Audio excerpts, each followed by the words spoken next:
नमस्कार दोस्तों, मैं हूं एडवोकेट रोहित चावला और आज हम बात करेंगे कि यदि कोई पत्नी,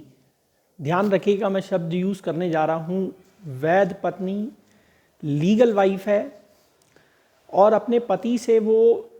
सीआरपीसी की धारा 125 के अंतर्गत भरण पोषण यानी कि मेंटेनेंस की मांग करती है, तो हमारे दिए गए कानून में कौन कौन से वो प्रावधान हैं, कौन कौन से वो आधार हैं जिसके बेसिस पर जो है कोर्ट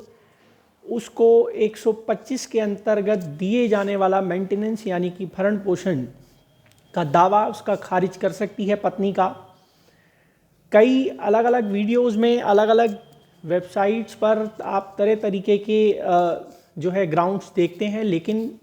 3 ही ग्राउंड्स हैं हमारे जो हमारी सीआरपीसी में दिए गए हैं धारा 125 सब क्लॉज 4 में, जिसमें 3 ग्राउंड्स में से पहला ग्राउंड ये है कि यदि कोई पत्नी एडल्ट्री का लाइफ जो है वो जी रही है, यानी कि जारता का जीवन जी रही है, उसके किसी अन्य पुरुष के साथ अवैध संबंध है, या फिर वो बिना किसी कारण के रह रही हो, दूसरा ग्राउंड। और तीसरा ग्राउंड कि उसने अपनी म्यूचुअल अंडरस्टैंडिंग से पति के साथ ये समझौता कर लिया है कि वो जो है वो उसके साथ नहीं रहेगी और वो अपना जीवन अलग जिएगी, उसके लिए कोई लिखित में उसने दे रखा हो, तभी इन 3 आधार पर ही किसी पत्नी का मेंटेनेंस का दावा खारिज किया जा सकता है। अन्य कोई आधार नहीं है, किसी और अन्य चक्कर में ना पड़े। कई लोग जब एडल्ट्री की बात करते हैं तो एडल्ट्री में कई लोग हमारे पास आते हैं, वो कहते हैं साहब हमारे पास जो है उसकी कॉल रिकॉर्डिंग्स हैं, हमारे पास उसकी चैट्स हैं।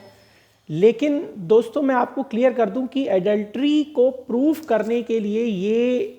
कोई सफिशिएंट ग्राउंड नहीं होता है। एडल्ट्री एक ऐसी चीज़ है जिसको कि साबित करना बहुत ही मुश्किल होता है, उसके लिए कोई आपको मटीरियल एविडेंस चाहिए होगा, बहुत ही स्ट्रॉन्ग एविडेंस चाहिए होगा, तभी कोर्ट मानती है कि उसको जो है एडल्ट्री की श्रेणी में रखा जा सकता है, जारता की श्रेणी में रखा जा सकता है। जैसे कि संबंधों के समय के कोई जो है आपके पास फ़ोटो हो या आपके पास वीडियो हो उदाहरण के लिए, या कोई इस प्रकार का आपके पास चैट या वीडियो हो कि उसको सेंड कर रही है, उसके साथ कोई वीडियो चैट आ रही है आपकी। तो मैं क्लियर कर दूं कि किसी अन्य भ्रम में ना रहें और फालतू की बातों में ना आएँ। तो पहला ग्राउंड आपका एडल्ट्री का है, दूसरा ग्राउंड आपका बिना किसी कारण के रहने का है। अब नॉर्मली वाइफ के पास बहुत सारे ऑप्शंस होते हैं ये दिखाने के लिए कि मेरी लाइफ को खतरा है, ये दहेज मांगते हैं, 498A है और दूसरे अन्य बहुत सारे मुकदमे पत्नी करती है। तो मैं आपको क्लियर कर दूं कि जैसे ही पत्नी 498A का मुकदमा करती है, वो ये कहती है कि मेरे ससुराल वाले मुझसे दहेज मांगते हैं और मेरे साथ मारपीट करते हैं, कोर्ट का ये मानना है कि ये एक सफिशिएंट ग्राउंड है। तो जैसे ही चार्जशीट आ जाती है 498A के उसमें या मुकदमा दर्ज हो जाता है, तभी आप समझ लीजिए कि उसने अपना एक सफिशिएंट ग्राउंड दे दिया। इसके अलावा लिख कर दिया हो कि मैं अपने पति के साथ नहीं रहना चाहती, म्यूचुअल कंसेंट से अलग रह रही हो, ये तीसरा ग्राउंड है। और ऐसा पत्नी बहुत कम करती है, तो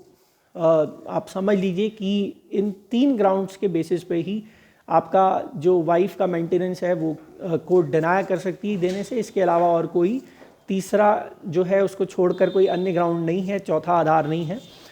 और फिर मिलते हैं अगली वीडियो में, तब तक के लिए शुक्रिया।